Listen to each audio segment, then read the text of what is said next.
അനന്തപുരിയിലെ ശ്രീ പത്മനാഭസ്വാമി ക്ഷേത്രത്തിലെ പത്മനാഭ വിഗ്രഹ മഹത്വം പറഞ്ഞാലും തീരില്ല. പ്രതിഷ്ഠ അനന്തശയനമാണ്. വിഷ്ണുവിൻ്റെ 24 ഭാവങ്ങളിലൊന്നാണ് അനന്തശയനം. കടും ശർക്കര യോഗ കൂട്ടുകൊണ്ടും 12008 സാളഗ്രാമങ്ങൾ കൊണ്ടും നിർമ്മിച്ച 18 അടി നീളമുള്ള ഭഗവത് വിഗ്രഹം കിഴക്കോട്ട് ദർശനമായി ശ്രീകോവിലിൽ വാഴുന്നു. കടും ശർക്കര യോഗമായതിനാൽ മൂലബിംബത്തിൽ അഭിഷേകം പതിവില്ല. ഇതിനു പകരം അലങ്കാര വിഗ്രഹത്തിലാണ് അഭിഷേകം നടത്തുന്നത്. ശ്രീ ഭഗവത് രൂപം 3 ഭാഗങ്ങളായി മാത്രമേ ദർശിക്കാനാകൂ. വലതുകൈ ചിന്മുദ്രയോടുകൂടി അനന്തതൽപ്പത്തിനു സമീപം തൂക്കിയിട്ടിരിക്കുന്നു. അതിനു താഴെ ശിവലിംഗ പ്രതിഷ്ഠയുണ്ട്.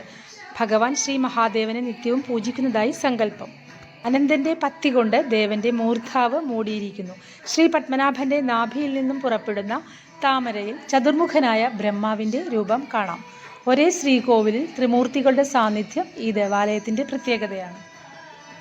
ഭഗവാന്റെ മാരടത്തിനെതിരായി ലക്ഷ്മി ദേവിയെയും അല്പമകലെയായി ഭൂമിദേവിയെയും പ്രതിഷ്ഠിച്ചിട്ടുണ്ട്. അനന്തന്റെ മുകളിൽ പള്ളി കൊള്ളുന്ന ഭഗവാൻ കുടികൊള്ളുന്ന ദേശത്തിന് തിരുവനന്തപുരം എന്ന പേരും ലഭിച്ചു.